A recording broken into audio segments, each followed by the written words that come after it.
Welcome to today's deep dive.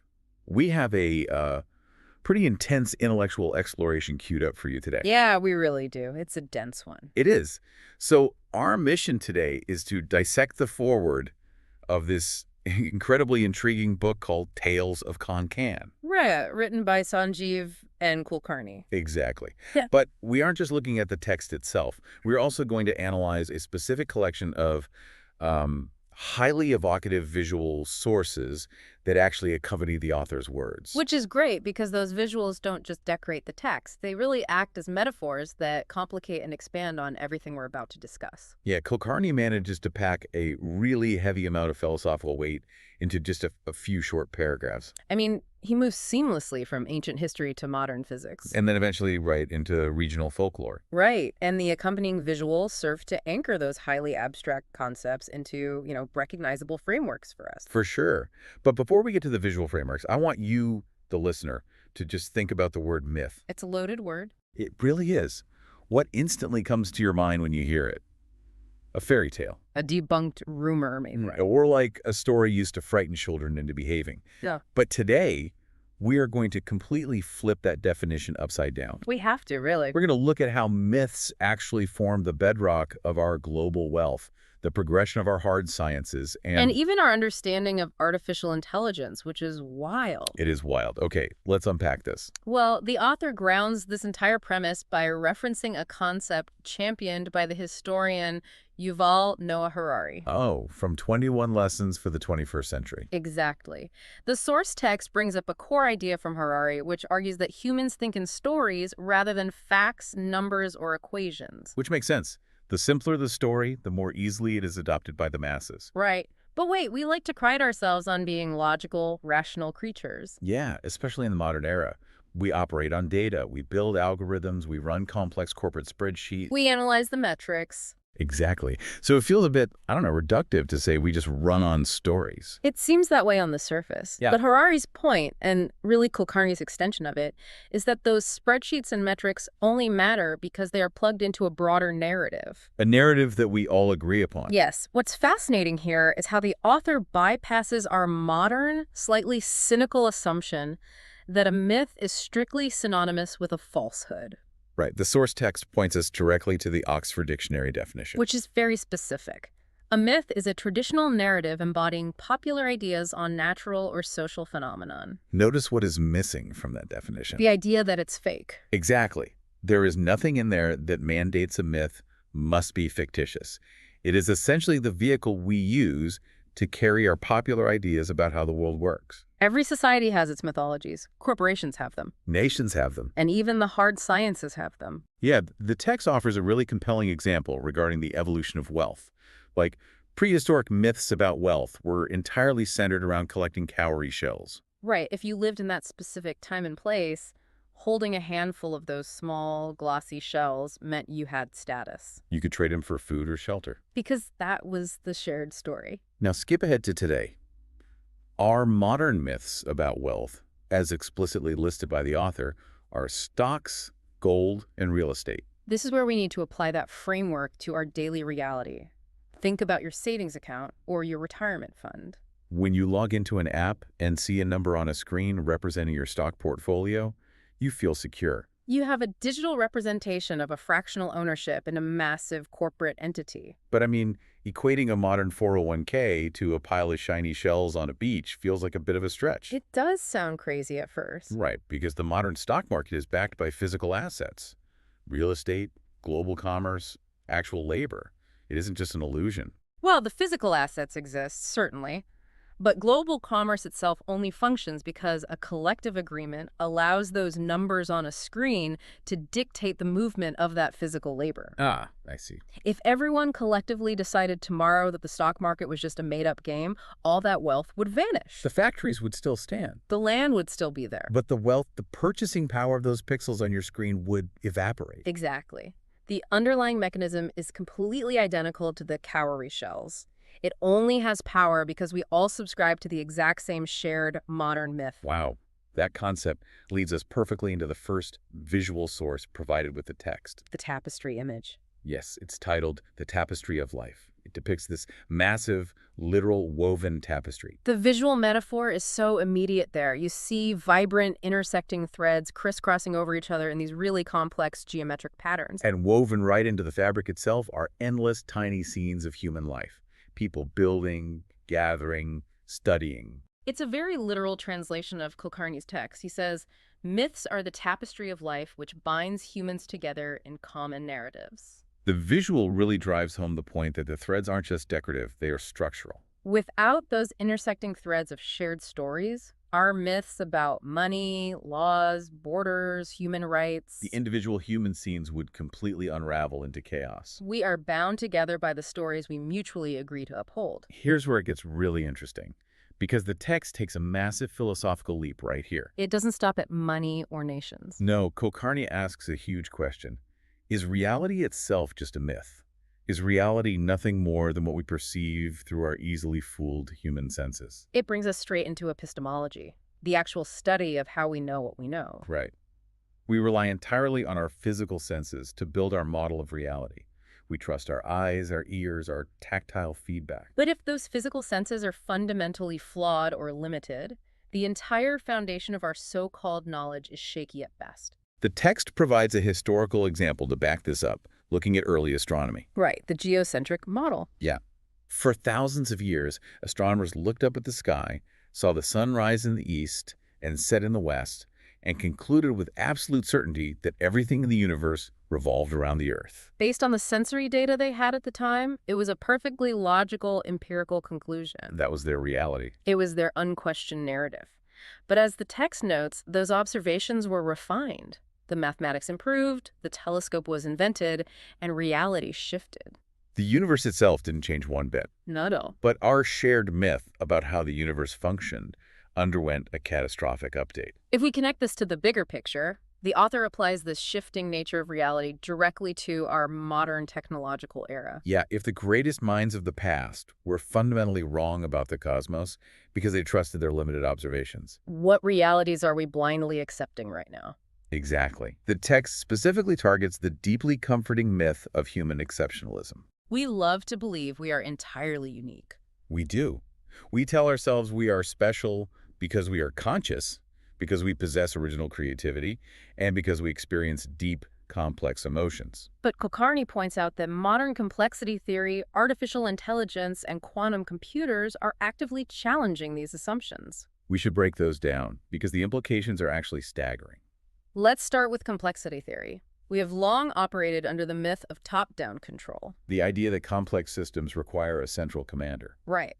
But complexity theory shows us that emergent properties arise from incredibly simple rules without any central authority. Like ant colonies. Ant colonies, global financial markets, the firing of neurons in our brains, they all organize themselves spontaneously. It challenges our deep-seated narrative that consciousness requires a director behind the scenes. And then there is quantum computing, which attacks our basic perception of binary reality. Yes, quantum mechanics operates on superposition.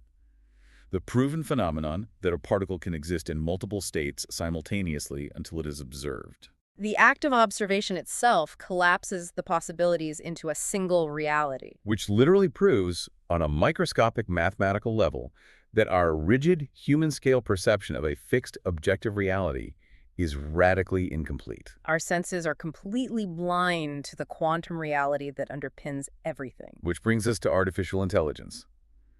We are currently building large language models and neural networks that can write poetry, compose symphonies, and write highly complex code. These systems are beginning to process information in ways that look remarkably like human intuition. If a machine can perfectly mimic original creativity, or if an algorithm can predict your emotional response better than your closest friend, it forces us to ask a highly uncomfortable question. is human cognition actually unique, or is it just another complex algorithm we haven't fully decoded yet? Just as the telescope shattered the myth of an Earth-centric universe, AI and quantum computing are the tools actively shattering our myth of cognitive supremacy. Our shared story of human uniqueness is being stress-tested by the very tools we invented. This friction is captured perfectly in another visual source provided with the text. The one titled, Journey into the Unseen. Yes.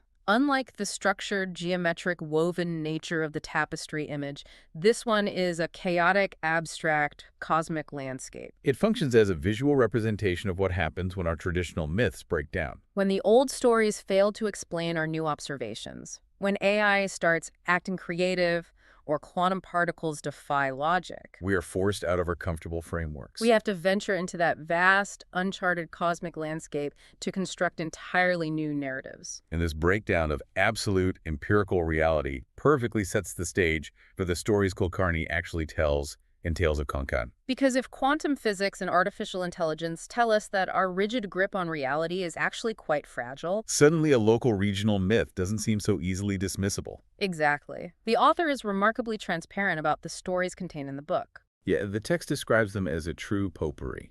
Some are based on real events, some are entirely fictional, some are fictionally true, some are probable, and some are just flat out ridiculous. Kulkarni openly acknowledges that these specific tales from the Konkan region cannot necessarily be supported by hard scientific evidence. But rather than offering an apology for that lack of data, the author uses it to deliver the core thesis of the entire foreword. Which is such a powerful statement. The text declares, absence of evidence is not necessarily absence of reality or phenomenon. That sentence requires careful parsing. Absence of evidence is not necessarily absence of reality or phenomenon. In a strictly empirical scientific framework, if you cannot measure something, it essentially doesn't exist. But Kulkarni is arguing from a psychological and experiential framework. Just because an event cannot be captured on a laboratory instrument does not mean the phenomenon of the experience isn't profoundly real to the observer. To illustrate this, the source material provides a sequence of 3 distinct images that all utilize the exact same foundational setting. In all 3 images, we see a dark, desolate road at night, slick with rain, illuminated by a dramatic strike of lightning. But the subject of each image changes. In the first image, standing on the road, is a ghostly woman dressed in white. A representation of classic paranormal folklore. In the second image, it is the exact same dark road and lightning storm. But hovering over the asphalt is a metallic flying saucer. A representation of modern science fiction folklore. And in the third image, there is no ghost and no UFO. They're just 3 everyday people standing on the road, holding up lights, looking out into the darkness, actively searching for something. This raises an important question. Why present these 3 specific variations of the exact same scene? The answer is tied to a deliberately provocative cliffhanger at the very end of the foreword. The text reads, "Why are aliens found only in U.S. ghosts in?" And then the sentence just abruptly cuts off. When the author abruptly cuts off the sentence like that, asking why aliens seem to prefer American airspace while ghosts populate older regions, It feels like a deliberate trap for the reader's assumptions. it absolutely is a trap. It forces the reader to complete the thought, and it reveals a profound psychological truth. When we analyze this cliffhanger, alongside the visual of the 3 people holding lights on the dark road, we see Kulkarni's ultimate point. The phenomena we experience in the unknown are entirely dictated by the specific cultural tapestry of myths we grew up with. Think about the mechanics of this. If you are standing on a dark, lonely road in a thunderstorm, and something unknown happens, A strange sound, a sudden flash of light, an unexplained movement in the shadows. your brain desperately attempts to categorize the stimulus. It abhors a vacuum of information. So it reaches for a story to explain the unexplainable. If you grew up in America, heavily influenced by decades of Hollywood movies, Area 51 lore, and science fiction, your brain pulls the UFO thread from your cultural tapestry. You project a flying saucer into the darkness. Conversely, if you grew up in a village in the Konkan region, surrounded by centuries of rich traditional folklore concerning spirits, ancestors, and local deities, your brain reaches for a completely different thread. You project the ghostly woman in white. The underlying physical stimulus might be the exact same trick of the light or atmospheric anomaly. The hard scientific evidence of a literal extraterrestrial craft or a literal returning spirit might be completely absent in both cases. But the phenomenon of the human belief, the physiological spike in heart rate, the genuine terror or awe that person experiences on that road, is 100% real. The evidence of the object is missing, but the phenomenon of the experience is real because the myth makes it real to the observer. The stories we tell literally shape the reality we are capable of perceiving. We are the 3 people holding the lights in that third image. We are constantly searching the darkness, trying to illuminate the unseen. And we inevitably project our own cultural myths onto whatever shadows we find. Which brings us full circle to Harari's concept. We do not process the raw, unedited data of the universe. We process the story of the universe. And when the data doesn't fit a known narrative, we superimpose a narrative over it so we can function. So what does this all mean? We have covered a massive amount of conceptual ground today. We really have. We started by looking at how our definition of the word myth needs to be expanded from mere falsehoods to the structural narratives of society. We debated how complex global financial markets are mathematically and psychologically identical to prehistoric cowrie shells. Completely dependent on collective belief. We examined how our deeply held myths about human cognitive uniqueness are being challenged by the realities of quantum mechanics and the emergent creativity of artificial intelligence. And we saw how a lack of empirical evidence doesn't negate the power of a psychological phenomenon. Right. Whether your cultural tapestry wires you to look up at the sky and see UFOs or look down a dark road and see regional spirits. We are a species that runs from top to bottom on the stories we agree to tell ourselves. What is particularly effective about Kulkarni's approach in this foreword is the lack of dogma. The text doesn't attempt to hand down ultimate truths or debunk specific folklore. Instead, it is a direct invitation. The author explicitly says, "It is for you, dear reader, to draw your own conclusions." Kulkarni is laying out the tapestry, pointing out the threads, and asking you to critically examine the narratives you have blindly accepted as objective reality.